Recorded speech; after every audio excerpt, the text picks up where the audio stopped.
Uma mulher com 38 anos de idade compareceu no pronto atendimento com dor em baixo ventre de forte intensidade há algumas horas. A paciente refere que vinha sentindo um leve incômodo em baixo ventre, mas há algumas horas sente dor de forte intensidade em abdômen, mais localizada em baixo ventre. Não tem fatores de melhora e piora ao caminhar. Refere náuseas e um episódio de vômito. Nega febre.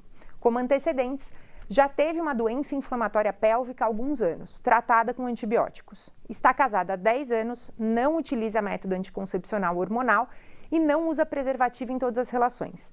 Tem 2 filhos que nasceram de parto normal. Nega patologias clínicas. A data da última menstruação foi aproximadamente 7 semanas. Ao exame apresenta regular estado geral, lúcida, estava me preparando aqui, engolindo a saliva, e contactuante, afebril, descorada, 2 cruzes em 4, com pressão arterial de 100 por 55, eu ia falar 10 por 5, e pulso de 110 batimentos por minuto. O exame cardiopulmonar sem anormalidades, abdômen distendido, doloroso, descompressão brusca presente em fossa ilíaca direita. Ruídos hidroaéreos presentes, mais diminuídos. Exame especular... Eu já passei o slide, mas eu espero que vocês não tenham visto. Vamos lá. Ruídos hidroaéreos presentes, mais diminuídos. Exame especular sem sangramento. Presença de discreta leucorreia fluida, sem sinais de vulvovaginite. Toque vaginal com muita dor, dificultando o exame. Mas o útero está de tamanho, forma e consistência normal. Ela sente muita dor à palpação de fundo de saco. Considerando o quadro clínico apresentado, assinale a opção que apresenta, respectivamente, a principal hipótese diagnóstica e a conduta correta a ser realizada. Vem cá, vamos falar pertinho.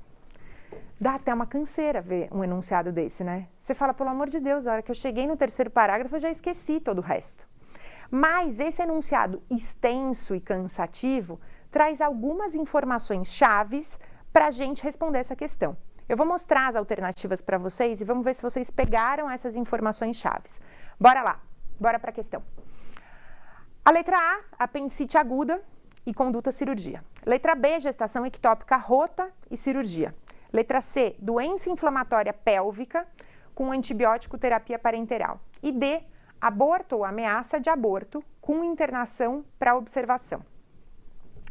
Claro que eu já dei ali o spoiler de passar o slide antes da hora, que vocês já viram mais ou menos qual que é a resposta, se vocês de fato viram, e que vocês já conseguem eliminar algumas questões, porque isso aqui é um treinamento e eu falei qual que é o primeiro tema de GO. Você não vai dizer que é apendicite aguda, claro. Mas vamos para os pontos principais dessa questão. Ele mostra uma paciente com dor abdominal e todos esses quadros podem trazer algum tipo de dor abdominal. Mas ele fala especificamente de um antecedente dessa paciente. E é esse antecedente que mata a questão. O antecedente de doença inflamatória pélvica é um fator de risco para a gestação ectópica. E aí eu tenho que acender a minha atenção. É o único fator de risco que ele coloca na questão para essas alternativas. Então, ela já teve uma doença inflamatória pélvica e, claro, ela não usa método contraceptivo. Toda a questão, vocês vão ver outras mais para frente, mas toda a questão que eles falam sobre o uso de método contraceptivo, quer dizer, a ausência dele ou o uso de condom, de camisinha, eles querem mostrar uma fragilidade de contracepção e assim te conduzir para a resposta. Então, claro, a resposta dessa questão é gestação ectópica rota, afinal de contas, gestação ectópica é o nosso tema de agora e é sobre ela que a gente vai falar nessa primeira metade da aula, mas o importante dessa questão, presta atenção no antecedente de doença inflamatória pélvica nessa questão. Bora lá? Eu falei que eu ia ter dificuldade hoje nessa live ao vivo, mas bora lá. Quais são os fatores de risco para a gestação ectópica? Vamos lembrar deles, eles são muito importantes, eles vão estar presentes em muitas questões. Nessa 1 hora juntos, a gente vai falar só de questão. Eu vou trazer um monte de questão para vocês. E vocês vão ver que revisão vão ser de temas chaves que servem para resolver todas essas questões. Então, presta atenção. Vocês se lembram quais que são os fatores de risco para a gestação ectópica? Além do que eu acabei de falar. Joga aí no chat, eu quero ver se vocês me falam quais são os fatores de risco para a gestação ectópica. Vamos dar uma espiada lá no chat para ver se o pessoal está respondendo. Ai, vocês mandaram hashtag tô na missão, fico feliz. O Levi observou um ponto importante dessa paciente na questão, que a paciente está com um quadro clínico grave. O Levi diz também que o fator de risco para gestação ectópica é gestação ectópica anterior, a doença inflamatória pélvica que a Vanessa falou. A Heloísa reforçou, doença inflamatória pélvica. Mas tem outros, hein? Vamos lá, vamos ver se vocês lembram. Aqui o chat do YouTube. YouTube, manda aí para mim quais são os fatores de risco para gestação ectópica. Vamos começar no pique total. Se vocês não lembram, a gente vai revisar esses fatores de risco agora. Então, bora falar sobre eles? Bora falar sobre os fatores de risco da gestação ectópica. O primeiro deles é o que a questão já nos disse, o que as meninas falaram, a doença inflamatória pélvica aguda. Isso é fator de risco porque criam aderências dentro da cavidade abdominal da paciente. Qual que é o segundo que vocês não lembraram lá no chat, mas agora vocês vão saber e não vão esquecer mais? O segundo é usuária de DIU. O DIU tem grande eficácia na prevenção de gestações tópicas, mas ele não tem eficácia na prevenção de gestações ectópicas. Então, ele se torna um fator de risco para a gestação ectópica. Terceiro fator de risco, que vocês também não falaram lá no chat enquanto eu estava vendo, mas eu tenho certeza que vocês sabem. Cirurgia tubária prévia. Cirurgia tubária prévia vai gerar o mesmo perfil de aderência que a doença inflamatória pélvica aguda. E por isso essa paciente também tem risco maior de ter gestação ectópica. E mais um, o antecedente de ectópica. O Levi falou pra gente lá no chat. Então, a paciente que teve gestação ectópica antes tem um risco de 6 a 8 vezes maior. O último fator de risco que eu vou falar para vocês é uma pegadinha, é um detalhe, mas que pode fazer toda a diferença na questão. As pacientes tabagistas. As pacientes tabagistas têm uma alteração do efeito ciliar, da atividade ciliar da motilidade tubária. A nicotina causa esse efeito. E por isso as pacientes tabagistas também têm um risco aumentado de gestação ectópica. Revisando, doença inflamatória pélvica, usuária de DIU, cirurgia tubária, antecedente de ectópica e tabagistas. São os 5 fatores de risco que vocês precisam lembrar para responder as questões. E cá chegamos no nosso tema, dos 2 temas que a gente vai ver hoje, gestação ectópica. Então vamos para mais uma questão, vocês vão ver que a gente vai ter algumas questões e eu quero que vocês me mandem aí qual que é a resposta que vocês imaginam. Não tenham medo de errar. Isso aqui é um ambiente protegido, é um ambiente controlado. Ninguém está analisando vocês. O que a gente quer é que vocês prestem atenção e interajam. Vamos para a próxima questão. Uma paciente com 30 anos, primigesta, tipagem sanguínea B positivo, sem comorbidades, sem queixas atuais e estável hemodinamicamente. Chega a uma unidade ambulatorial com o seguinte resultado de exame feito no mesmo dia, um beta-HCG de 2.500, e com ecografia mostrando uma massa anexial de 2 centímetros sem embrião vivo e ausência de gestação intrauterina. A paciente já tinha feito exames há 3 dias que mostraram um beta de 1.500, então ela teve um aumento do beta-HCG. Considerando que essa paciente deseja gestar no futuro, que todos os demais exames laboratoriais estão normais e que ela tem a possibilidade de dar seguimento ao tratamento proposto, o melhor é, letra A, indicar cirurgia aberta. Letra B, adotar conduta expectante. Letra C, adotar conduta medicamentosa com metotrexato. Ou letra D, indicar cirurgia videolaparoscópica para salpingoplastia. Qual que é a alternativa? Qual que vocês acham que é a alternativa? Vamos lá? Responderam no chat? Todos participando? Todos pensaram? A resposta para essa questão é adotar uma conduta medicamentosa com metotrexato. E aí, como que eu sei quando que eu vou fazer uma conduta medicamentosa ou uma conduta cirúrgica? Como que eu decido isso? E como que eu indico o metotrexato? Vamos entender esses detalhes? Vamos analisar essa questão juntos. Para a gente definir a conduta, é importante a gente considerar 3 pontos. Vamos a eles. O nível de beta-HCG, ele sempre deve ser considerado na definição da conduta, entre cirúrgica e conservadora. O tamanho da massa anexial e, por fim, a presença de BCF. Esses 3 pontos são essenciais, mas tem mais um ponto essencial que não está aqui, que é a estabilidade clínica da paciente. Ninguém vai fazer tratamento conservador numa paciente que está em choque, ou numa paciente que está clinicamente caminhando para o choque. Esses dados vêm na questão, eles trazem para você, então atenção aos dados clínicos das pacientes nas questões. E aí, vamos entender sobre o tratamento conservador, já que eu já vi que o tamanho da massa, o beta-HCG e a presença de BCF fazem diferença na minha conduta? Então, vamos entender quando que a gente vai tomar essa conduta expectante. Então, a gente falou agora há pouco que a instabilidade hemodinâmica é um definidor para a cirurgia, mas para fazer a conduta expectante, o que eu preciso? Claro, estabilidade hemodinâmica. Eu preciso de um beta caindo no intervalo de 24 a 48 horas. Ele dá isso no enunciado da questão. Eu preciso de um beta de menos de 2.000 miliunidades por ml. Eu preciso de ausência de BCF, de uma massa tubária menor do que 5 centímetros e do desejo de gravidez futura. O desejo de gravidez futura não é uma coisa difícil de você avaliar. Em geral, ele traz isso no enunciado. Mas os números que você precisa decorar aqui são massa tubária inferior a 5 centímetros. O que eu necessito para o tratamento com metotrexato, para o tratamento conservador?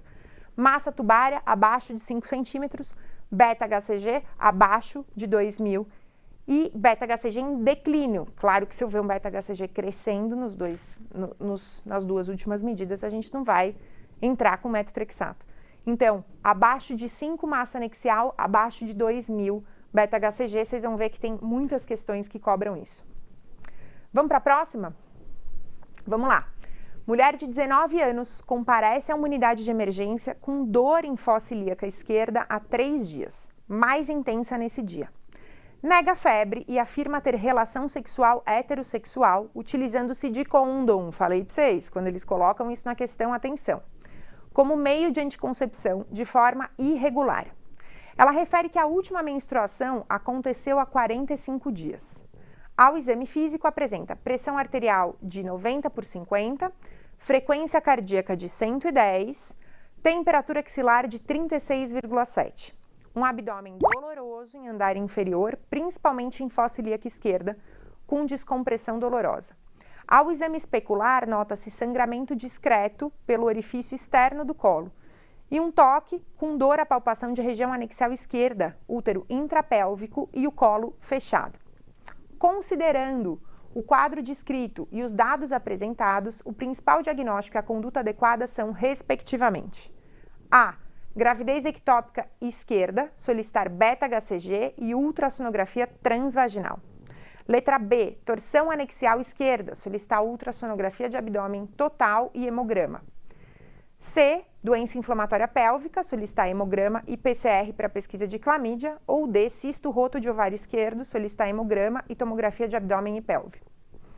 Não vale vocês falarem, é letra A, porque é gravidez ectópico, tema da aula. Sim, a resposta da questão é letra A, mas vocês precisam entender, eu acabei de falar que a gente precisa saber, para tomar conduta em qualquer caso de gestação ectópica, qual o tamanho da massa anexial e qual a quantidade do beta-HCG. Esses são os exames que você precisa fazer e esse é o quadro clínico clássico. Eles falaram sobre a fragilidade contraceptiva na questão. Isso tem que acender uma luzinha. Igual a Jenny falou, mesmo que eu não saiba a questão, eu preciso ter alguns pontos de atenção que vão me direcionar, que vão me ajudar a resolver. Vamos analisar essa questão juntos. A gente tem que ter atenção para o fato do examinador me falar que usa preservativo ou que não usa nada. E a gente tem que ter atenção para os sinais vitais e irritação peritoneal. Eles colaboram com a hipótese de sangramento na cavidade abdominal. E daí, daquelas alternativas, eu vou ficar com gestação ectópica e cisto roto no ovário esquerdo. Pensando na irritação peritoneal pelo sangramento, eu não vou, associando ele aos dados clínicos da paciente, eu não vou pensar nas outras alternativas. Então, aqui fica muito óbvio a gente pensar na gestação ectópica nessa questão, porque esse é o tema da aula, mas vocês já estão aí plantadinhos com as ideias na cabeça do básico que a gente precisa saber para resolver todas as questões de gestação ectópica. A gente vai para mais uma questão e podem estar surgindo dúvidas para vocês. E se você tiver com dúvida, vai guardando essas dúvidas. No final da nossa conversa sobre gestação ectópica, eu vou pedir para que vocês me mandem todas elas e a gente esclareça antes de entrar no outro tema. Então, vai guardando as suas dúvidas, porque se elas não forem resolvidas até o final do tema de gestação ectópica, daqui a pouquinho a gente já fala sobre elas. Bora para a próxima questão? Então, a próxima questão é uma mulher de 34 anos de idade, atendida em pronto-socorro com desconforto abdominal, sem sinais de peritonite, com atraso menstrual de 3 semanas. Foi submetida à terceira tentativa de inseminação artificial recentemente e apresentava um beta de 3.000, dosado no dia anterior.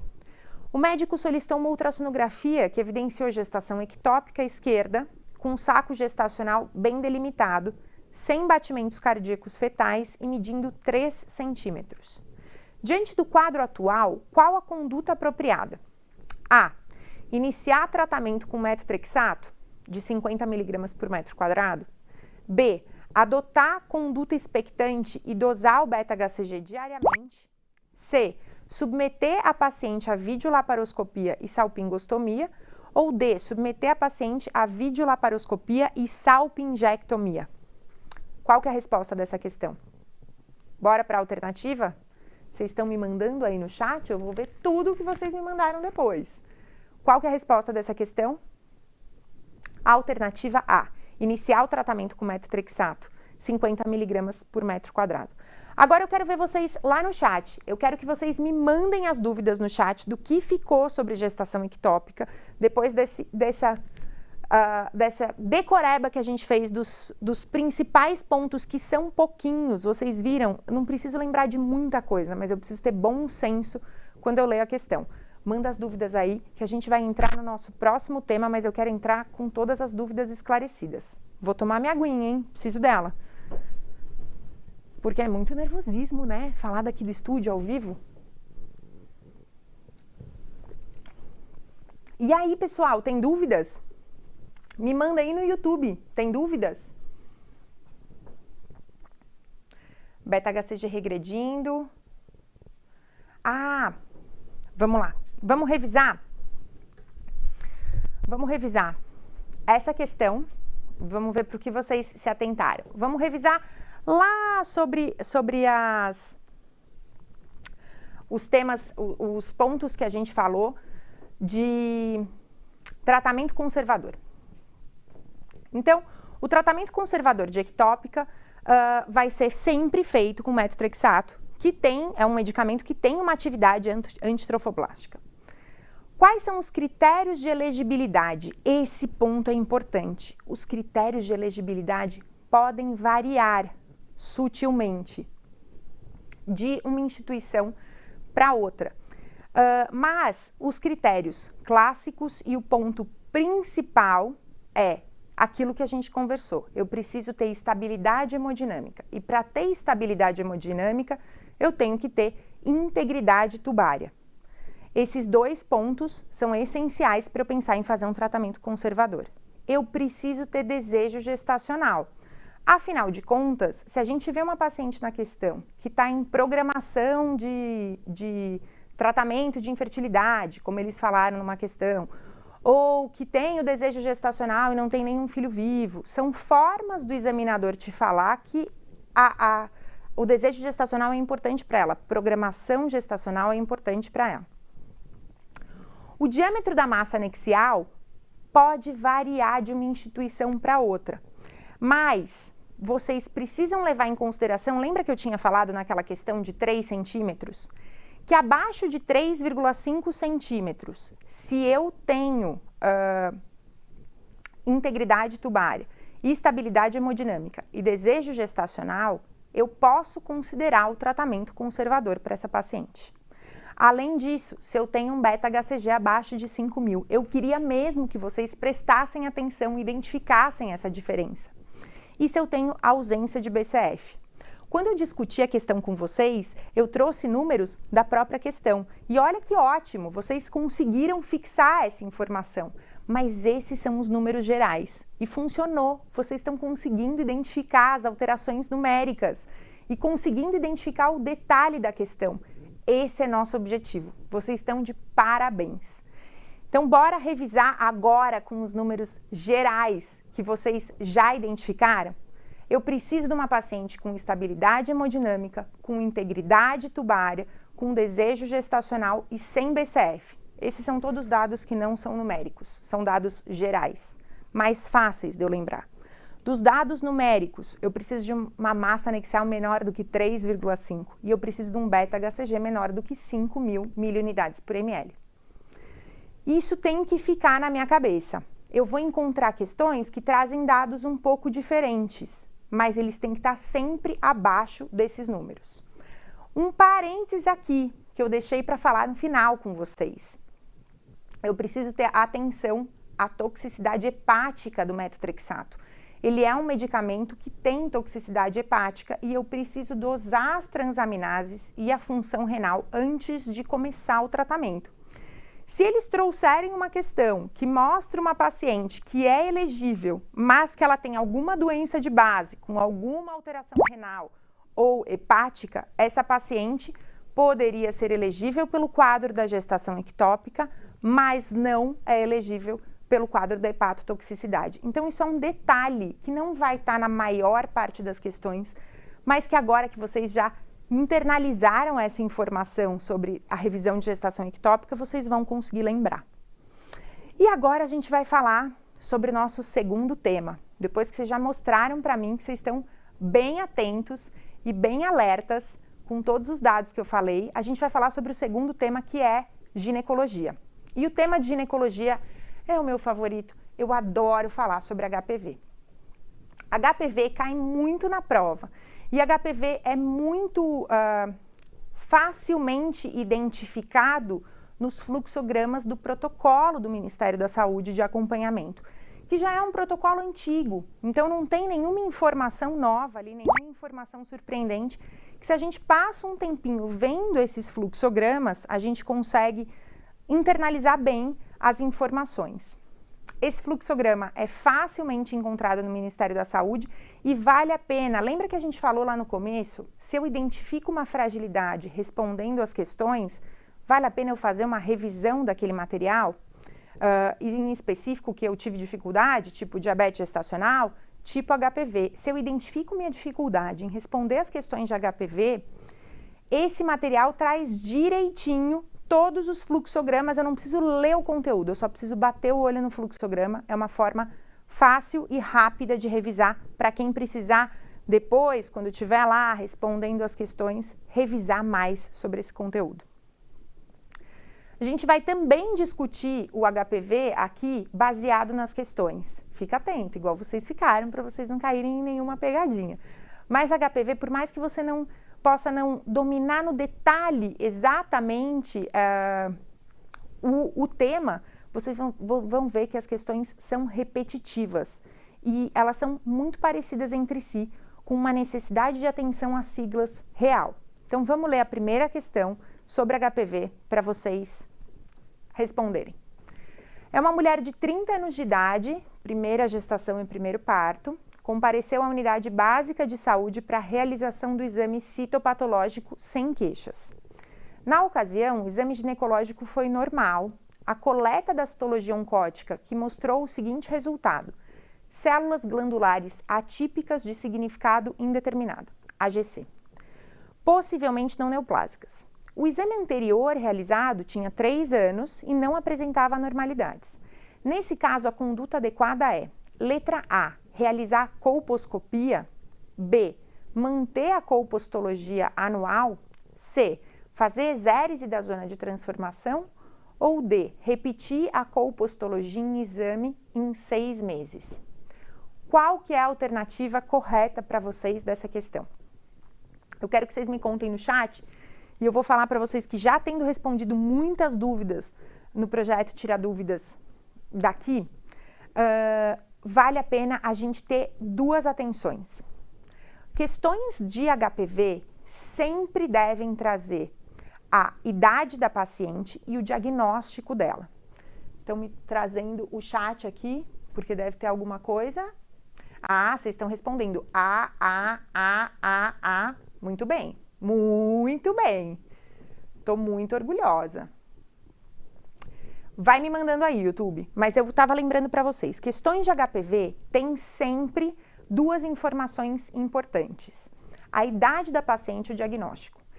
A idade da paciente conta muito na minha decisão de conduta. Dependendo da idade da paciente, eu vou tomar um caminho ou outro, quer dizer, um caminho mais conservador ou um caminho menos conservador. E devo dizer para vocês, quanto mais jovem a paciente, mais conservador é o caminho. Quanto mais madura é a paciente, mais intervencionista é o caminho. E o diagnóstico? E aqui ela traz essas duas informações. E se a gente não presta atenção, que definitivamente, maravilhosamente, não é o caso de vocês, que já mostraram essa atenção intensa desde o começo da aula, eu posso pegar esse diagnóstico de AGC e não ler a sigla. E daí eu vou ler lá, células glandulares atípicas de significado indeterminado. Eu posso não prestar atenção que essas células são glandulares e pensar que esse AGC, na realidade, é um ascus e a conduta pode ser diferente. Então, sim, vocês arrasaram. A resposta dessa questão é realizar a colposcopia. Mas vamos analisar essa questão juntos, para vocês sempre lembrarem disso. A gente precisa ter atenção para a conduta do AGC.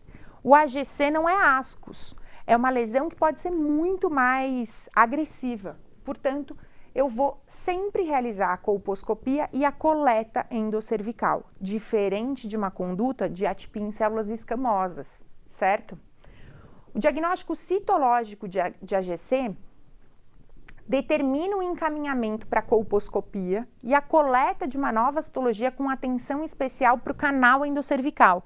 Quer dizer, eu vou procurar da onde estão vindo aquelas células glandulares que estão atípicas no exame. Então, por isso eu preciso encaminhar essa paciente para a colposcopia e fazer a pesquisa do canal endocervical. E se essa paciente tem mais do que 35 anos, é maior ou igual, quer dizer, se ela tem 35 ou mais anos, eu vou fazer uma avaliação endometrial com ultrassom. Lembra que eu falei para vocês que a idade é muito importante na definição das condutas de HPV? A paciente do nosso enunciado tinha 30 anos, mas se ela tivesse 35 ou mais, eu também, além da colposcopia, faria uma avaliação endometrial com ultrassom. Se esse ultrassom vem anormal, o estudo anatomopatológico do endométrio é orientado, porque eu vi que tem alguma coisa, essas células atípicas glandulares podem estar vindo de dentro do endométrio dessa paciente. Abaixo dos 35 anos, a investigação endometrial ela vai ser realizada se tiver sangramento uterino anormal. Se essa paciente tiver um sangramento uterino que não é esperado, associado ao quadro de AGC, daí sim. Ou se na citologia tiver uma descrição de origem endometrial. Então aqui, AGC, colposcopia, investigação do canal endocervical. AGC, células glandulares, atenção para a hora que eles escrevem na questão. Às vezes a gente está cansado, lendo a questão e a gente não presta atenção, a gente simplesmente passa. E daí a gente pensa que um caso de células escamosas, mas na verdade é um caso de células glandulares. Idade da paciente, sempre colposcopia e investigação do canal endometrial. E se ela tiver mais de 35 anos, investigação ultrassonográfica. Beleza? Vamos para a próxima questão. Uma mulher de 30 anos de idade, outra de 30 anos, assintomática, vem à unidade básica de saúde para mostrar o resultado do exame de colo uterino. A paciente tinha realizado a coleta há cerca de 20 dias, como rotina ginecológica. No dia da coleta, nenhuma anormalidade foi detectada no exame especular. O resultado da citologia oncótica revelou células escamosas atípicas de significado indeterminado, possivelmente não neoplásicas. Ascus ou ASC-US, como preferem dizer. Qual conduta médica deverá ser adotada a partir desse resultado? Letra A, orientar e repetir a citologia oncótica em 12 meses. Letra B, orientar e repetir a citologia oncótica em 6 meses. Letra C, solicitar biópsia do colo uterino. Ou D, colposcopia. Eu quero que vocês me digam, agora que a gente conversou e esmiuçou, destrinchou essa primeira questão, qual que é a resposta dessa questão? Fica fácil eu comparar essas duas questões depois que a gente destrinchou a primeira, porque são pacientes iguais, de 30 anos. No protocolo, elas são iguais, de 30 anos, mas elas têm diagnósticos diferentes. A primeira paciente tem uma atipia glandular e a segunda paciente tem uma atipia escamosa. Isso muda tudo na conduta dela. A primeira paciente da atipia glandular vai sim fazer colposcopia, mas a paciente da atipia escamosa, essa paciente vai repetir a citologia oncótica em 6 meses. Agora a gente já pegou a chave, essa é a maior parte de erros de questões de HPV, envolvem essa dúvida entre AGC e ASC-US, que quando eu leio e não bato o olho na sigla, a sigla mesmo é muito diferente, mas quando eu leio as palavras, eu posso, pelo cansaço, me confundir. Vamos analisar essa questão. Então, ASC-US ou ASCUS é uma atipia citológica muito comum nos resultados dos laudos citopatológicos do colo do útero. Esse dado que eu vou falar para vocês é um dado do Ciscolo de 2013. 57% de todos os exames alterados são alterados com esse laudo de ASC-US. Sendo tão frequente, eu sou menos agressivo ou menos invasivo nessa investigação, porque eu entendo que a evolução é muito mais benigna do que num quadro de AGC. A lesão invasiva do colo do útero é mais prevalente, lembra que eu falei para vocês, na 4ª e 5ª décadas. Conforme eu vou amadurecendo, a agressividade das lesões causadas pelo HPV é maior. Entre 4ª e 5ª décadas aqui, eu estou falando entre 35 e 55 anos, para vocês não ficarem na cabeça com essa marca dos 40 anos. 35 anos não é quando eu mudo a conduta da investigação do AGC, não é exatamente aquela idade que é um marcador de mudança de conduta, é entre a 4ª e a 5ª década. Quando aí se justifica uma investigação mais acurada, uma investigação mais aprofundada. Isso não é só no AGC, isso é para outros diagnósticos de HPV também. Para AGC e outros diagnósticos de HPV, eu tenho um marcador, uma mudança de conduta aos 35 anos. Eu me torno mais invasivo ou intervalos menores de repetição de exame, porque eu sei que a manifestação nessas mulheres também é mais agressiva. Entre as mulheres com diagnóstico de ASCUS, é observada prevalência de NIC2 ou 3 em 6,4% até quase 12% dos casos. E câncer em 0,1% a 0,2%. Quer dizer, a agressividade do ASC-US ou do ASCUS é muito menor do que a do AGC. São pouquíssimos casos que têm esse diagnóstico que vão ter um esclarecimento em NIC2, 3 ou em câncer. E o corte aos 30 anos para definir o intervalo de repetição da citologia em 6 meses ou 12 meses. Lembra que eu mostrei para vocês 35 anos. Na década dos 30 anos, eu vou mudar a conduta de investigação dessas pacientes. Bora para mais uma questão, que vocês vão ver que depois que a gente destrincha, a gente fala, nossa, mas elas são todas meio repetitivas ou meio parecidas. E é isso que eu quero de vocês. Eu quero que vocês entendam as questões como parecidas ou repetitivas, porque elas vão se tornar muito mais fáceis e muito menos tabu para vocês resolverem elas na prova. Vamos lá. Essa mulher tem 27 anos. Ela veio para a UBS para apresentar o resultado do seu primeiro exame preventivo, cujo laudo citopatológico do colo uterino demonstra células escamosas atípicas de significado indeterminado, possivelmente não neoplásicas. Para o caso descrito, a conduta médica adequada, de acordo com as diretrizes do Ministério da Saúde, é diretrizes essas que eu falei para vocês, que é cheia de fluxograma, facinho de bater o olho e entender. Letra A, encaminhar a paciente para imediata colposcopia. Letra B, encaminhar a paciente para exérese da zona de transformação. Letra C, solicitar a repetição do exame preventivo com novo exame citopatológico em 1 ano. Ou D, solicitar a repetição do exame preventivo com um novo exame citopatológico em 6 meses. Qual que é a resposta dessa questão? 2 pontos que a gente precisa sempre lembrar nas questões de HPV. Vamos repetir porque eles vão ficar orgânicos, fáceis. Primeiro, a idade da paciente. Grifa, circula. Questão de HPV, pega a idade da paciente porque ela é definidora do que eu vou fazer. E o diagnóstico. Qual que é a idade dessa paciente? 27 anos. Qual que é o diagnóstico dessa paciente? Células escamosas, atípicas, de significado indeterminado. Possivelmente não neoplásicas. Fica mais fácil de eu responder a questão. Fala para mim, qual que é a alternativa correta? Eu acabei de ver que os ASCOs, ou os ASC-US, são menos agressivos, são pouco agressivos. E a Naira me falou que quanto mais nova é a paciente, menor é a agressividade da manifestação. Então, a resposta dessa questão é a alternativa C. Eu vou solicitar a repetição do exame preventivo com um novo exame citopatológico em 1 ano. Eu não preciso repetir em 6 meses, porque essa paciente tem 27 anos. Tá bem claro para vocês como que a gente dá atenção para uma questão de HPV? E daí vocês podem falar assim, mas Naira, essas questões são todas parecidas. Sim, porque é assim que elas caem. Todas parecidas com a mesma pegadinha da idade e do diagnóstico. Vamos ver mais uma, para ver se a gente fixa bem.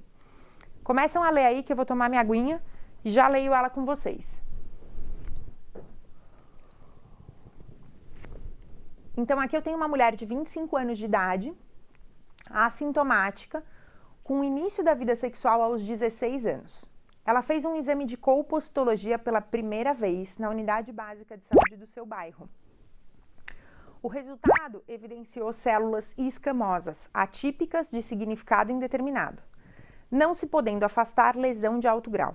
A paciente foi encaminhada para realizar colposcopia, que não evidenciou a junção escamocolunar ou qualquer lesão considerando essa situação. Qual a conduta indicada para essa paciente? Letra A. Realizar conização. B. Indicar biópsia do colo uterino. C. Realizar uma nova citologia endocervical. Ou D. Repetir a citologia cérvico-vaginal em 6 meses. Para vocês que estão aí super atentos, talvez vocês tenham lido esse enunciado, igual na outra vez que a gente falou, e falado assim, não, mas tem alguma coisa estranha aí. Porque essa paciente tem 25 anos. Esse enunciado gerou alguma dúvida para vocês? Você viu alguma coisa estranha aí? Seguinte, se você tem o olhar bem apurado, você fala, ela tem 25 anos, vamos voltar do olhar apurado para o raso. Se você está cansado na prova, você vai bater o olho e falar, ela tem 25 anos, ela tem um ASC-US. Nossa, mas ela fez colposcopia? Por que fizeram colposcopia dessa paciente? Por um detalhe, uma palavrinha, que a gente precisa se atentar do diagnóstico. Você prestou atenção na idade, mas não prestou atenção no diagnóstico. Qual que é o detalhe do diagnóstico? Ela tem células escamosas atípicas de significado indeterminado? Sim, porém, não se podendo afastar a lesão de alto grau. As outras questões que a gente viu eram possivelmente ou provavelmente benignas. Nessa questão, ele fala que a gente não pode afastar a lesão de alto grau. E ao não poder afastar lesão de alto grau, eu preciso ser mais invasivo nessa pesquisa dessa paciente. Por isso, essa paciente do enunciado fez a colposcopia. Vocês se atentaram a isso? É para isso que a gente está aqui hoje. Para prestar atenção no que realmente vale eu ter atenção na questão e não cair nas pegadinhas do cansaço da prova. Tem alguns detalhes que podem fazer com que eu erre uma questão que eu sei responder, simplesmente porque eu estou cansado e eu não li bem aquele diagnóstico, aquele detalhe. Ou porque o enunciado era muito longo e eu não consegui prestar atenção em todas aquelas informações. Questões de HPV é idade e diagnóstico, mas eu preciso ver o diagnóstico inteiro. Se for o caso, grifa para você lembrar e ver direitinho toda a informação que está lá. Essa paciente tem 25 anos, tem uma célula escamosa atípica de significado indeterminado, não se podendo afastar a lesão de alto grau. Eu fiz a colposcopia nela, que não mostrou a junção escamocolunar ou qualquer lesão. Nessa situação, qual que é a conduta indicada dessa paciente? Fazer uma nova citologia endocervical. Vamos analisar essa questão juntos, agora que a gente já analisou bem o enunciado. O diagnóstico de ASC-H, que é a atipia, em que eu não posso excluir uma lesão de alto grau, indica sempre colposcopia. Falamos sobre isso no enunciado. E diante de uma colposcopia normal, porém com uma JEC não visível, eu preciso fazer uma avaliação endocervical por meio de citologia. Porque eu não vi a junção escamocolunar, então eu preciso trazer informação da junção escamocolunar. Eu vou colher uma nova citologia com foco na captação, na avaliação das células endocervicais, quer dizer, na captação de células endocervicais nessa citologia.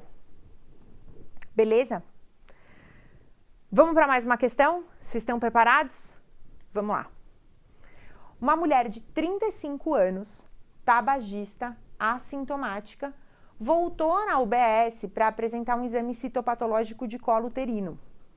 O resultado indicou uma lesão intraepitelial escamosa de baixo grau.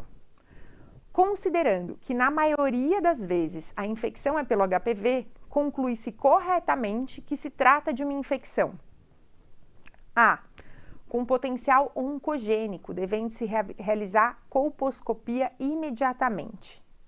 B, uma infecção benigna, comum na faixa etária da paciente, devendo-se realizar eletro ou quimiocauterização do colo.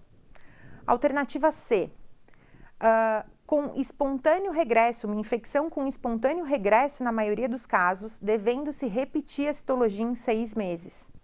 Letra D, uma infecção com potencial oncogênico, devendo-se solicitar o teste do DNA HPV para identificar subtipos específicos. Pode ser que alguns de vocês tenham dúvida nessa questão, sem saber o que é o teste do DNA HPV. O teste do DNA HPV pode ter 2 nomes mais comuns no mercado. Um deles é a captura híbrida e o outro é o PCR. Ambos esses testes pegam a secreção do canal endocervical e procuram ali a presença de DNA do vírus HPV. Por isso que eles chamam testes de DNA HPV. Esses testes, apesar de serem amplamente usados na rede privada, não existem à disposição no sistema público de saúde. Então, eu nunca vou ter uma questão em que a alternativa vai me conduzir para colher esse teste, porque eles não são uma realidade instalada no sistema público de saúde. A minha conduta não pode depender dele se eu não tenho à disposição esse exame. Então, se eu não entendi nada da questão, mas tenho essa informação, eu consigo direcionar e eliminar essa alternativa. Mas, o que a Naira falou 500 vezes, que eu já nem aguentava mais ela a essa hora falando, a idade da paciente importa e o diagnóstico importa, mas não nessa questão propriamente, porque aqui ele já até interpreta que esse diagnóstico é, na maioria das vezes, causado pelo HPV, e ele pergunta qual que é o tipo de infecção do HPV. Quer dizer, nessa questão, a idade da paciente não importa, porque ele não está perguntando a conduta para essa mulher de 35 anos com esse diagnóstico. A pergunta dele é diferente. Ele pergunta aqui, considerando-se que a maioria das vezes a infecção é pelo HPV, eu concluo corretamente que se trata de uma infecção. De que tipo de infecção se trata? A infecção causada pelo HPV. Uma infecção com espontâneo regresso, que na maioria dos casos eu tenho que repetir a citologia em 6 meses. A idade da paciente só conta para eu decidir em quanto tempo eu vou repetir a citologia. Nesse caso, dessa paciente de 35 anos, eu vou repetir a citologia em 6 meses. Mas eu preciso ter o conhecimento do que é o HPV para eu conseguir eliminar as outras alternativas, inclusive de quais são os outros artifícios de pesquisa do HPV. Essa questão foge do raciocínio de todas as outras. Ela é um ponto fora da curva. A maior parte das questões de HPV vão ser exatamente aquelas questões que a gente falou antes. Mas a gente ainda tem mais questão de HPV. E segura as dúvidas aí, que depois que a gente resolver as questões, eu quero ouvir as dúvidas de vocês, igual vocês brilhantemente estavam atentos e ligados na aula e quiseram fazer a revisão para entender por que aquela questão ali estava meio diferente da gestação ectópica. Então, bora para a próxima. Numa consulta no ambulatório de ginecologia, uma paciente de 25 anos retorna para apresentar um resultado de citologia cérvico-vaginal. Ela relata que teve um parto normal há 5 anos e que atualmente está em uso de contraceptivo oral. Ela nega queixas gerais ou ginecológicas no momento. O resultado da citologia demonstra citologia satisfatória, com presença de atipias em células escamosas, tipo lesão intraepitelial de alto grau. Qual a conduta preconizada para essa paciente? A. Proceder à colposcopia com biópsia dirigida de qualquer eventual alteração identificada. Letra B. Proceder à colposcopia que deverá ser repetida se o resultado for lesões com aparência de baixo grau. Letra C. Realizar exame clínico do colo uterino e, se não houver lesão visível, repetir a citologia em 6 meses. Ou D. Colher uma nova citologia para confirmação diagnóstica antes de prosseguir com qualquer outra investigação. Qual que é a resposta dessa questão? Viu como eu falei para vocês? Aquela última que a gente viu, que ele cobrava alguns pontos fora do protocolo no HPV, não é o arroz com feijão. O arroz com feijão é isso aqui.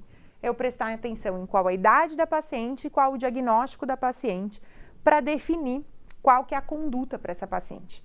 Essa paciente aqui tem que idade? 25 anos. E qual que é o diagnóstico da citologia cérvico-vaginal que ela tem? Qual que é o diagnóstico dela? Uma citologia satisfatória com presença de atipias em células escamosas, tipo lesão intraepitelial de alto grau. Qual que é a resposta dessa questão? Vocês já estão craques, eu tenho certeza que vocês vão acertar. Manda aí no chat qual que é a resposta da questão. A resposta dessa questão é a alternativa A. Eu vou proceder à colposcopia com biópsia dirigida para identificar qualquer eventual alteração. Essa paciente tem uma lesão de alto grau, independente da idade dela. Se a suspeita da lesão é mais grave, eu tenho que ser mais invasivo na pesquisa. A gente tem mais questão. Vocês estão preparados ou estão muito cansados? Conta aí para mim. Eu já estou aqui sequinha de tanto falar sem parar. Mas a gente está aqui para quê? Para fazer aquela flexão final, para ter aquele esforço final. Estamos cansados? Estamos cansados, mas falta pouquinho. Vocês estão entendendo a anatomia das questões de HPV e como elas são parecidas e como é fácil resolvê-las. Vamos ver mais uma? Consegue dar aquela força final? Vamos ver mais uma questão de HPV. Todas elas têm enunciado grande, né? Cada slide que eu mudo, vocês falam, gente, mas não dá para ter enunciado menor? Não, todas têm enunciado grande. Essa daqui fala de uma paciente de 29 anos, no Ligesta, que apresenta ciclos menstruais regulares. Comparece à consulta de rotina na unidade básica de saúde.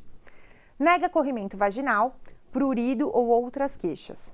Ao exame especular, apresenta colo uterino rosado, sem lesões aparentes.